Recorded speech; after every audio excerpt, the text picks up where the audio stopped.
नमस्कार, आदर, अभिनंदन, आभार और बहुत बहुत स्वागत आप सभी का आपके अपने कार्यक्रम कानून की बात में। दर्शकों, चलिए आज आपको थोड़ा रिवर्स गियर में लेकर के चलते हैं। याद कीजिए वो ज़माना जब घर परिवार का कोई सदस्य कहीं बाहर रहा करता था तो उस तक अपने मन की बात पहुंचाने के लिए हमें चिट्ठियां लिखनी पड़ती थी। बिजली पानी के बिल जमा कराने के लिए लंबी लंबी लाइन लगा करती थी। लेकिन आज सिर्फ मोबाइल के एक क्लिक पर देश दुनिया की सारी सुविधाएं हमारे सामने आ जाती हैं। लेकिन यही सुविधा तब दुविधा बन जाती है जब एक भोला भाला इंसान कब ठगी का शिकार हो जाता है उसे खुद पता नहीं चलता। अपराध करने का यही मॉडर्न रूप, यही मॉडर्न नाम है साइबर अपराध। तो आज हमारी चर्चा का विषय है साइबर अपराध और विधिक सहायता। इसी संबंध में आज बहुत सी जानकारियां लेंगे, किस तरीके से ये अपराध किए जाते हैं, क्या प्रोसेस होता है, कैसे इनसे बच सकते हैं। इसके लिए आज जिन्हें हमने आमंत्रित किया है, चलिए उनका स्वागत करते हैं और बुलाते हैं एडवोकेट नीतू साहनी जी का। मैम, कार्यक्रम में आपका बहुत बहुत स्वागत है। नमस्कार नीतू जी, क्योंकि आज हम साइबर क्राइम के बारे में चर्चा करने वाले हैं, तो जैसा कि मैंने कहा कि आज अपराधों का जो ट्रेंड है वो बदलता जा रहा है और इसी का मॉडर्न नाम है साइबर क्राइम। सबसे पहले हम ये चाहेंगे कि आप हमारे दर्शकों को समझाएं, बताएं कि ये साइबर क्राइम आखिर होते क्या हैं। देखिए, देश और दुनिया में कई प्रकार के अपराध हैं, जिसमें से एक साइबर क्राइम भी एक अपराध है। आज साइबर क्राइम मॉडर्न टाइम में एक चुनौती बन चुका है, क्योंकि मोबाइल का इस कदर यूज हो रहा है कि साइबर क्राइम तेजी से फैल रहा है। Cyber crime mobile, computer, laptop के माध्यम से इंटरनेट की सहायता से जो लॉ के विरुद्ध कार्य किए जाते हैं उन्हें हम साइबर क्राइम कहते हैं।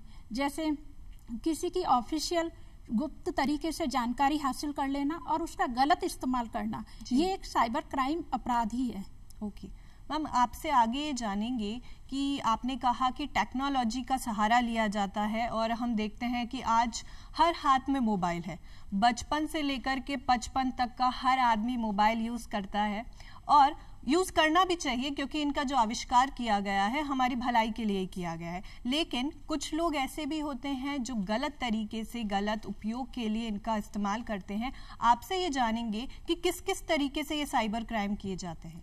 देखिए, साइबर क्राइम कई प्रकार से हो रहे हैं। साइबर क्राइम एक अपराध ना होकर विभिन्न अपराधों का एक समूह है। जैसे चाइल्ड पोर्नोग्राफी है, किसी की गुप्त तरीके से सार्वजनिक स्थान से फोटो खींचकर उसे इंटरनेट की सहायता से एडिटिंग करते हुए सोशल मीडिया पर डाल देना। साइबर स्टॉकिंग है, साइबर बुलिंग है, अभी किसी से वीडियो कॉलिंग करते हुए उसकी वीडियो कॉल को एडिटिंग करते हुए इंटरनेट की सहायता से उसे सोशल मीडिया पर डाल देना। सोशल मीडिया पर आपत्तिजनक कमेंट्स डालना और किसी भी वायरस को सॉफ्टवेयर में डाल देना और उनकी किसी भी तरीके की निजी जानकारियों को चुरा लेना साइबर क्राइम का ही एक प्रकार है। और हम देखते हैं कि हमारे पास मोबाइल हैं, बच्चे भी मोबाइल्स का यूज़ करते हैं, बड़े भी करते हैं, बुजुर्ग लोग भी करते हैं। अब उन्हें नॉर्मल ऐप्स का यूज़ करना आता है कि हाँ ये काम ऐसे करना है, लेकिन उसके अंदर की बहुत सारी सेटिंग्स होती हैं जो कि हम नहीं जानते हैं। कई बार कोई दूसरा व्यक्ति है, थोड़ी देर के लिए हम मोबाइल यूज़ कर रहे हैं हमारा, और हो सकता है उस बीच में भी वो इस तरीके की कोई सेटिंग्स चेंज करने से या और किसी तरीके से इस तरीके के अपराध को अंजाम दे सकते हैं। आपको क्या लगता है? हाँ, ऐसा होता है। कई बार होता है जैसे बच्चे ऑनलाइन गेम खेलते समय उनसे कुछ ना कुछ ऐसा सेटिंग्स में क्लिक हो जाता है जिससे हमारी डेटाज की जानकारी चली जाती है। कई बार होता है कि हम ही ऑनलाइन शॉपिंग करते समय हम ध्यान से नहीं पढ़ते हैं और बिना ध्यान से पढ़े हम सिलेक्ट कर देते हैं, तो हम गलत चीजें चली जाती है। कई बार होता है कि हमने हमारे मोबाइल को कहीं रख दिया और कोई भी गलत व्यक्ति उसका गलत इस्तेमाल करते हुए हमारे डेटाज को निकाल लेता है। तो इसके लिए हमें बेसिक नॉलेज कंप्यूटर की रखनी ही चाहिए, जिससे हम ये जान सके कि हमारे कंप्यूटर मोबाइल नेटवर्क से किन किन चीज़ों को डाउनलोड किया जा रहा है और उन्हें क्या इस्तेमाल किया जा रहा है। और नीतू जी, हम देखते हैं कि ये जो साइबर क्राइम है, इनमें सबसे ज़्यादा जो अपराध हमारे सामने आते हैं वो ऐसे हैं जो कि पैसों से रिलेटेड है, कि एक आदमी का बैंक अकाउंट है, उसमें कुछ अमाउंट जमा हुआ है और वो कब गायब हो जाता है उससे पता ही नहीं चलता है। एक अनजाना लिंक आता है, यदि हमने उस पर टच कर दिया और हमें पता चलता है कि हमारी बैंक डिटेल, जब हम देखते हैं कि ये तो कुछ अलग ही काम हो गया है। ये किस तरीके से किया जाता है? इस साइबर क्राइम में जो क्रिमिनल होते हैं ये काफ़ी एक्सपर्ट होते हैं। ये लोग उन्हीं लोगों को टारगेट करते हैं जो कि ऑनलाइन ट्रांजेक्शन्स करते हैं, ऑनलाइन बैंकिंग सर्विस यूज करते हैं। ये लोग उनकी किसी भी तरीके से उनके credit card number, bank account number detail access कर लेते हैं और उनकी पहचान के जरिए ऑनलाइन चीज़ें परचेज कर लेते हैं और विक्टिम को काफ़ी फाइनेंशियल लॉस होता है। और मैम हम देखते हैं कि आजकल हमें कोई भी फॉर्म भरना है या कहीं जाना है या और कोई फॉर्मेलिटी है, उसमें हमें कई बार अपना आधार कार्ड नंबर देना पड़ता है, पैन कार्ड नंबर बताना पड़ता है, बैंक डिटेल्स। कई बार कुछ लोग फ़ोन करते हैं और बोलते हैं कि हमें आपकी बैंक डिटेल चाहिए या बैंक अकाउंट नंबर चाहिए, इस वजह से इस तरीके की ये जो इन्फॉर्मेशन ली जाती है उससे बहुत तरीके के अपराधों को अंजाम दिया जाता है। आप क्या मानती हैं? देखिए, ये कहना सही है कि अगर हम Aadhaar card number, PAN card number और बैंक डिटेल्स दे रहे हैं तो सबसे पहले तो हमें ये श्योर हो जाना चाहिए कि हम जिसे भी ये चीज़ें शेयर कर रहे हैं वो वास्तविकता में हमारे सद्भावना पूर्वक किसी काम में ही ली जाएगी। अगर मान लीजिए हम आधार कार्ड नंबर भी देते हैं तो पहले हमें ये श्योर हो जाना चाहिए कि आधार कार्ड इस चीज़ के लिए यूज में लिया जा रहा है। और अगर हम बैंक डिटेल्स, कई बार बैंक से मोबाइल पर बैंक के नाम से फ़ोन आते हैं और कहा जाता है कि अपनी बैंक अकाउंट्स नंबर बताइए, डेबिट कार्ड नंबर बताइए, क्रेडिट कार्ड नंबर बताइए, तो आपको किसी भी अनजान व्यक्ति को अपनी ये डिटेल्स नहीं देनी चाहिए, क्योंकि बैंक कभी भी फ़ोन करके कोई भी अकाउंट नंबर या डेबिट क्रेडिट कार्ड नंबर नहीं मांगते हैं। इस तरह आपको अनजान व्यक्तियों के कॉल्स पे Aadhaar card number, PAN card number और बैंक डिटेल्स नहीं बतानी चाहिए। कई बार होता है कि कोई प्राइज मनी का लिंक आता है, मैसेज आता है या ईमेल आता है, तो हमें गलती से भी उनको सिलेक्ट नहीं करना चाहिए, क्योंकि अगर हम उस ऑप्शन को क्लिक कर देते हैं तो हमारे अकाउंट से पैसे निकल जाते हैं। तो हमें उसको क्लिक करते समय भी अपने पैन कार्ड नंबर, आधार कार्ड नंबर कहीं भी आदान प्रदान नहीं करने चाहिए। और हम देखते भी हैं कि इस तरीके के ये जो अपराध किए जाते हैं उसमें जो कॉल करने वाले लोग होते हैं वो एकदम एक्सपर्ट होते हैं। उन्हें जिस व्यक्ति को वो कॉल कर रहे हैं उसके बारे में काफ़ी चीज़ें पता होती है, जैसे कि वो कॉल करते हैं, हाँ जी आपका नाम ये है, आप यहाँ रहते हैं, और इंसान को लगता है कि हाँ ये तो जानकार इंसान है, शायद उसी बैंक अकाउंट जहाँ पे हमारा अकाउंट है वहीं पर से ये लोग हमसे बातचीत करना चाह रहे हैं। तो इस तरीके से ये जाल बिछाया जाता है कि आदमी उनकी बातों में आ जाता है। इससे कैसे बचना चाहिए? देखिए, साइबर क्राइम वाले जो क्रिमिनल होते हैं वो बहुत ज़्यादा एक्सपर्ट होते हैं। वो लोग OLX जैसी वेबसाइट पर अपना शिकार ढूंढते हैं। वो जैसे OLX जैसी वेबसाइट पर कीमती फर्नीचर, कीमती गाड़ी, कीमती मोबाइल, ये सामान खरीदने का एक नाटक करते हैं। इस नाटक के जरिए जब उनके पास कोई सामान बेचने वाला कीमती सामान या कीमती फर्नीचर के बारे में उनकी डील पक्की हो जाती है, तो वो सामान बेचने वाले को क्रिमिनल कहता है कि ठीक है, एक अमाउंट फिक्स कर लिया जाता है। जब अमाउंट फिक्स कर लिया जाता है तो वो कहते हैं 50% टोकन मनी हम आपको अभी पेमेंट ऐप के जरिए देते हैं, तक 50% जो रकम है हम वो आपको जब हम आपका सामान उठाएंगे तभी देंगे। तो वो कहते हैं ठीक है। वो भी लालच में आ जाता है कि ठीक है, मुझे तो अभी सामान ना देने पर उससे पहले ही 50% मनी मिल रही है, तो वो उसकी बातों में आकर उसको अपना payment account number, mobile number, अपना नाम सभी कुछ बता देता है। फिर जब क्रिमिनल कहता है कि ठीक है, मैंने आपको अपने पेमेंट ऐप अकाउंट नंबर से मैं आपको 50% रकम भेज रहा हूँ, आप उसको ओके कर दीजिएगा और ओके करने के बाद UPI पिन नंबर डाल दीजिएगा और अपना बैलेंस चेक कर लीजिएगा। वो कहते हैं ठीक है। क्रिमिनल अपने पेमेंट नंबर से उसको रकम ना भेजकर रिक्वेस्ट मनी का ऑप्शन भेजता है। रिक्वेस्ट मनी का ऑप्शन आने के बाद वो उसको फ़ोन करके कहता है कि आप चेक कर लीजिए, मैंने आपको रकम भेज दी है। सामान बेचने वाला व्यक्ति सोचता है कि ठीक है, मैं चेक कर लेता हूँ। वो उस फ़ोन करने के चक्कर में और उस चीज़ में इतना उलझ जाता है कि उसे मैसेज को पढ़ ही नहीं पाता है, उस चीज़ को वो समझ ही नहीं पाता है, और जो पे का ऑप्शन आता है उसको जल्दी क्लिक करके ओके करके और UPI पिन नंबर डाल के जब अपना बैलेंस चेक करता है तब उसे पता लगता है कि उसके साथ तो क्रिमिनल ने उसका सारा बैंक अकाउंट खाली कर दिया है और उसके जो पैसों का ट्रांजैक्शन है वो क्रिमिनल के अकाउंट में जाकर जमा हो गया है। तब उसे फिर वो क्रिमिनल को फ़ोन करता है कि भाई, लेकिन फ़ोन बंद आता है। इस तरह उसके साथ एक ठगी हो जाती है। आपने बहुत अच्छी बात बताई, और हम देखते भी हैं कि आजकल ये पुरानी चीज़ों को बेचना, खरीदना, इस तरीके के बहुत सारे ऐप्स आ गए हैं जिनके ज़रिए हम ये काम कर सकते हैं। और यदि हमें कोई पुरानी चीज़ अपनी बेचनी है तो हम अपना उसमें नाम पता बताते हैं कि हम यहाँ रहते हैं, हमारी ये वाली चीज़ है। अब जिस पार्टी को उसे खरीदना है वो पार्टी हमारे घर भी आ सकती है। तो दो अनजान लोगों का यहाँ पे कांटेक्ट हो रहा है, तो सावधानी रखनी तो बहुत ज़्यादा ज़रूरी है। बिल्कुल, बिना सावधानी के आपने बिना मैसेज पढ़े, बिना उससे मिले, बिना उसकी पहचान जाने, अगर आपने एक इंटरनेट की सहायता से किसी टर्म को किया है, किसी प्रोसेस को कंप्लीट किया है, तो आप साइबर क्राइम के शिकार बन ही जाते हैं। जी जी। और मैम हम देख रहे हैं कि जिस तरीके से तकनीक आज बढ़ती जा रही है, उसी तरीके से उतनी ही गति से ये जो अपराध हैं ये भी बढ़ते जा रहे हैं। इसका क्या कारण है? देखिए, आज साइबर क्राइम इतनी तेजी से बढ़ रहा है, इसका कारण है इंटरनेट। क्योंकि आज बच्चों को ऑनलाइन स्टडी करनी है तो वो इंटरनेट की सहायता से ऑनलाइन स्टडी कर रहा है। युवाओं बेरोजगारों को ऑनलाइन जॉब देख रहे हैं कि युवा बेरोजगारों को अगर रोजगार चाहिए तो वो ऑनलाइन जॉब के माध्यम से अप्लाई कर रहे हैं। आज घर में बैठे लोगों को भी अगर शॉपिंग करनी है तो वो ऑनलाइन शॉपिंग ही कर रहे हैं। और यहाँ तक कि आज हम भी देखें, अगर हम किसी नए शहर में जाते हैं, कहीं किसी नई जगह पे जाते हैं, तो हम इंटरनेट को ही चालू करके गूगल मैप के जरिए ही उस रास्ते तक पहुंचते हैं। गूगल मैप के जरिए ही हम उस गूगल मैप को फॉलो करते हुए अपनी मंजिल तक पहुंचते हैं। तो इंटरनेट इस कदर हमारे जीवन में समाहित हो चुका है कि हम अपनी दैनिक चीज़ों में इंटरनेट का इतना ज़्यादा यूज कर रहे हैं। तो जब इंटरनेट का इतना ज़्यादा यूज किया जा रहा है तो साइबर क्राइम के अपराध बढ़ने का यही कारण है। जी जी। पहले इंसान की ज़रूरत हुआ करती थी एक समय में केवल रोटी कपड़ा मकान। आज ये ज़रूरत तो है ही, पर मुझे लगता है कि चौथी नंबर पर ये जो इंटरनेट है ये हमारी ज़िंदगी की एक अहम आवश्यकता बन चुकी है। क्योंकि आज कोई भी काम हो, पढ़ाई करनी है, शॉपिंग करनी है, बाहर जाना है, रास्ता देखना है, जैसा कि आपने कहा, हर चीज़ के लिए हम इंटरनेट का सहारा लेते हैं, जो कि बहुत अच्छी बात है।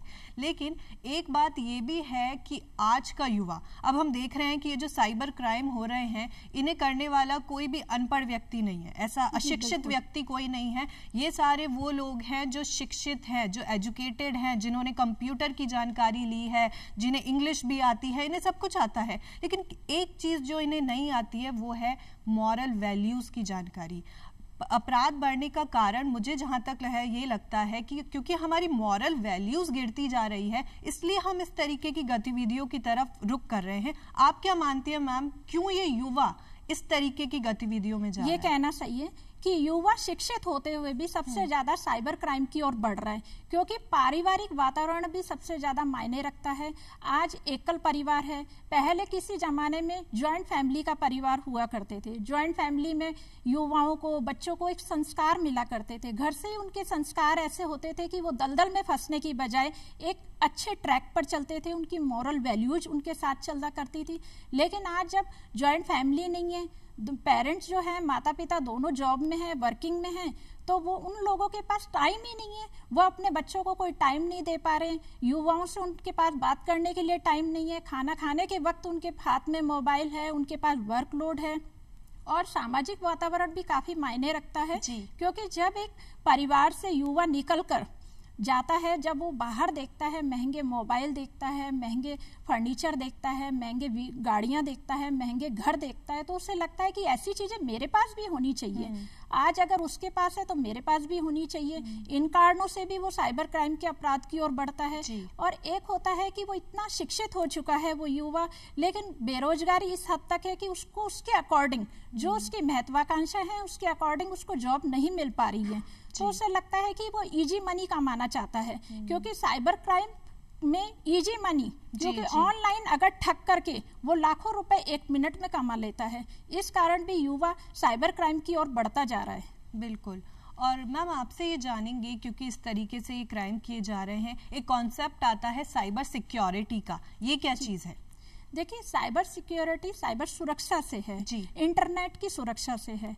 साइबर सिक्योरिटी जैसे आप जब इंटरनेट को यूज कर रहे होते हैं या इंटरनेट के जरिए कोई काम कर रहे होते हैं, तो आपके ऊपर कई प्रकार के खतरे मंडरा रहे होते हैं।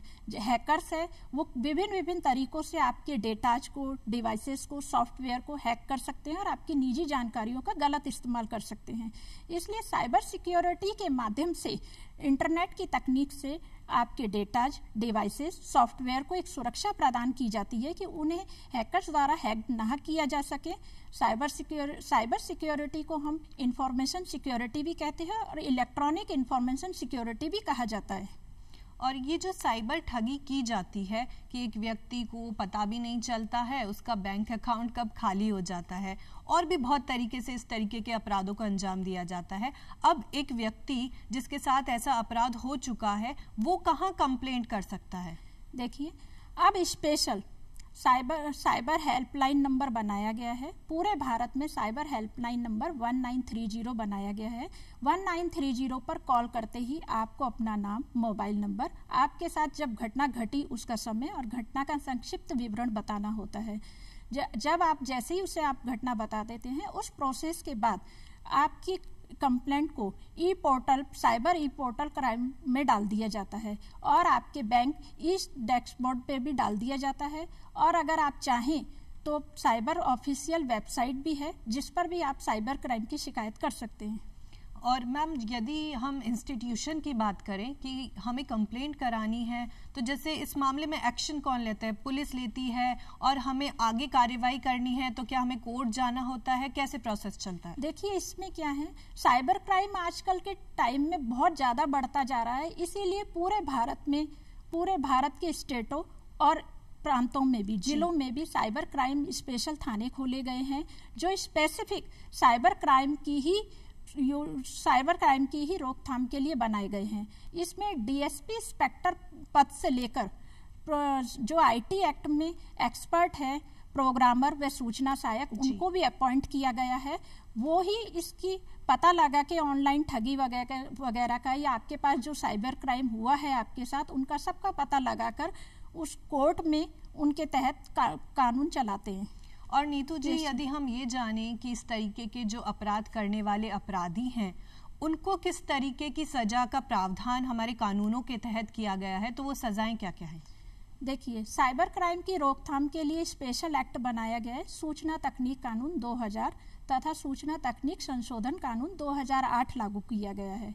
सूचना तकनीक कानून के साथ ही साइबर क्राइम के अगेंस्ट में सूचना तकनीक कानून तो लागू होता ही होता है। इसके साथ IPC, copyright act 1957, company act, ये भी लागू होते हैं। आईटी एक्ट के साथ साथ इन सेक्शनों के में भी उनमें सजा का प्रावधान किया गया है। जैसे कोई हैकिंग है, हैकिंग के मुकदमे में अगर कोई दोषित पाया जाता है तो आईटी एक्ट की 43 सब क्लास ए और 66 तथा 379 आईपीसी में 3 साल तक की सजा और 5 लाख रुपए तक का जुर्माने का प्रावधान है। अगर कोई पोर्नोग्राफी के लिए पकड़ा जाता है तो आईटी एक्ट 67 सब क्लास ए और आईपीसी के सेक्शन 292, 293, 294, 500, 506 आईपीसी में सजा का प्रावधान है। पहली बार दोष सिद्ध होने पर 5 साल तक की सजा और 10 लाख रुपए तक का जुर्माना, तथा दूसरी बार कन्विक्शन होने पर, दूसरी बार अगर वो वही गलती करता है और कन्विक्शन हो जाता है, उसका अपराध सिद्ध हो जाता है, तो 7 साल तक की सजा का प्रावधान है और 10 लाख रुपए जुर्माने तक का प्रावधान है। नीतू जी, हम देखते हैं कि आजकल जो हमारा स्कूली स्तर है वो काफ़ी अच्छा हो चुका है। स्कूल लेवल पे ही बच्चों को कंप्यूटर की जानकारी दी जाती है, कंप्यूटर एक सब्जेक्ट के तौर पे पढ़ाया जाता है। लेकिन अब जो ये स्कूल वाली जनरेशन है इनका काम तो चल रहा है, लेकिन अभी वाले लोग जो उनके माता पिता हैं, जो उनके दादा दादी हैं, भाई मोबाइल तो उनके पास भी है, इंटरनेट तो वो भी यूज़ कर रहे हैं, शॉपिंग वो भी कर रहे हैं, एप्स डाउनलोड वो भी कर रहे हैं। अब ज़्यादातर ये जो ठगी होती है इन्हीं के साथ होती है जिन्हें नॉर्मल काम करना तो अपने फ़ोन से आता है, लेकिन आगे की जानकारी उन्हें नहीं है कि यदि हमने ये वाली चीज़ पे क्लिक कर दिया या ऐसा कर दिया तो हमारे साथ कुछ गलत हो सकता है। ऐसे लोगों के लिए क्या प्रावधान होने चाहिए कि हाँ, इन्हें भी इस तरीके की चीज़ों के बारे में अपडेटेड रखा जाए? सरकार को क्या प्रयास करने चाहिए और खुद आदमी को क्या करना चाहिए? देखिए, साइबर क्राइम अपराध से बढ़ने के कारण आप स्कूली बच्चे तो काफ़ी एक्सपर्ट हो चुके हैं। आज स्कूलों में भी, कॉलेजों में भी सरकार द्वारा कई सेमिनार आयोजित किए जा रहे हैं और उन्हें साइबर क्राइम की जानकारी दी जा रही है। लेकिन माता पिता अनपढ़ होने से वो लोग इस टेक्निक को पूरी तरह से नहीं समझ पाते हैं। तो इसीलिए माता पिता को भी किसी अच्छे कंप्यूटर इंस्टीट्यूट से नॉलेज लेनी चाहिए, क्योंकि हमारी सरकार ने युवाओं के लिए आज गवर्नमेंट जॉब के लिए भी RSCIT का प्रमाण पत्र अनिवार्य कर दिया है।